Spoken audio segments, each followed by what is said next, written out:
At these big soccer tournaments, there's always a roaming photographer. Afterwards, he puts them on several cafeteria tables, and you can look at the shots and you decide which ones you want. And we went over there, and sure enough, there were 6-8 pictures of Dana running around. He said, I'll give you the whole bunch, because it was the end of the day. I'll give you all of them for $20. I said, okay. I mean, that was a gift. It really was a gift, because those are photos 8 days before she became ill, where she's running, jumping, kicking. I can't believe I have them. An amazing coincidence, but it really is a gift.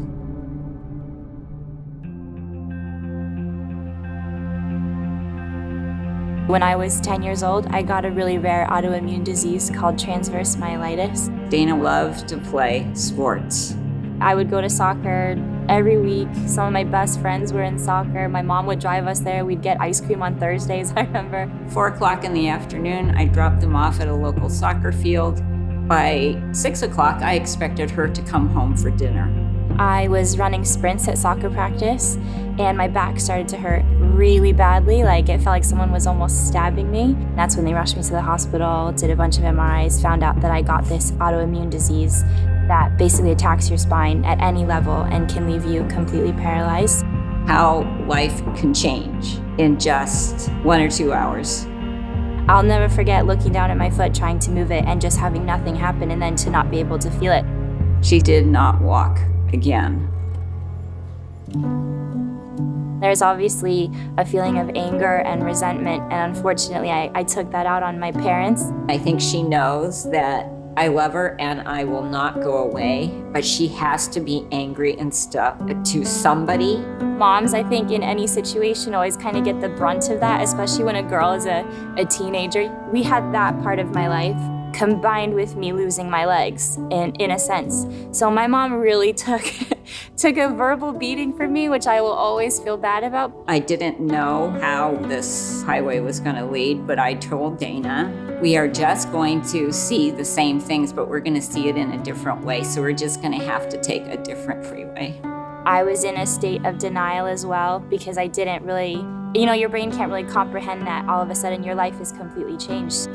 I noticed in the Adaptive Sports newsletter that a wheelchair tennis camp is going to be offered in Coronado. And I said, we need to keep doing that. You are not going to sit in front of the TV. We still have to be active. I do remember being introduced to tennis and seeing all the different people that were involved. And I didn't know the women's tennis Paralympians who were there to teach the camp. There's not a lot of exposure of any sort of disability that isn't also associated with a mental illness or someone that's very dependent on people around them. Karen Korb came over to me and said, Dana, I'd like to talk to you and your mom. I wasted my life for 10 years and did no sports after I got injured. I'm gonna cry. Don't make the same mistake I did. For me to finally go out to these sporting events, which my mom made me go to, and to see people who were very able, very independent, very competitive, and very physically fit, I was completely shocked. And this was the first time she had seen beautiful adult women in chairs. Not just seeing someone look pretty, but seeing someone be independent, strong, and just as competitive as the other athletes I knew before was the eye-opening thing for me. They said, Dana, we have this little tennis chair here that we will give to you, but you have to promise to practice twice a week, and you have to enter 2 tournaments a year. And I was so shocked that Dana said, okay. And she smiled and she was happy.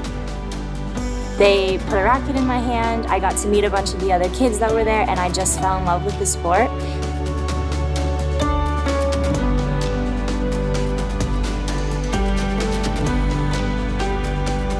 That was worth 2 years of family therapy to see someone say, you can do this.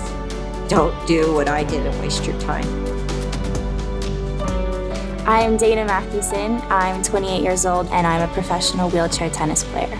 I've been the #1 US female for quite some time. I'm not really sure how many years. I've reached a high of world #9 in singles and #5 in the world in doubles. I've gotten to be a finalist at the US Open.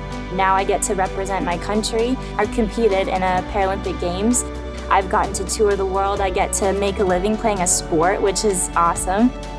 I think it's really easy to think that, now my legs don't work or, even your arms stop functioning, whatever happened to you, that your life is over and that you don't have to try anymore, that you don't have to really, get out there and do anything. That's something that I initially felt when I got hurt. But sports kind of reminded me that my body still does a heck of a lot. I can still do a ton of stuff, and I'm actually stronger than I ever was when I was able-bodied.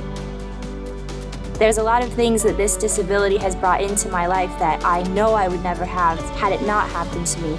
Depending on which way you flip the coin, it's a wonderful thing.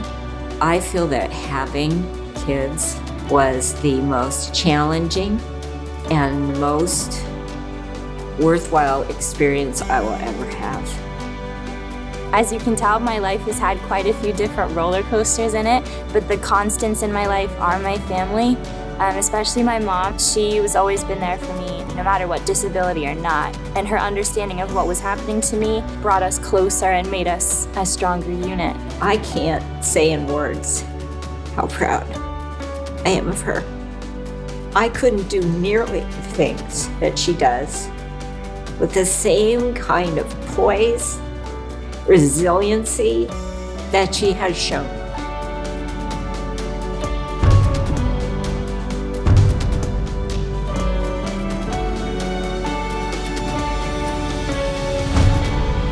Mom, thank you for allowing me to be the person that I've become. Thank you for pushing me towards my dreams, no matter how big or lofty or scary they are. And thank you for loving me. Nobody could ask for a better kid, really. I'm just so lucky. Only see possible.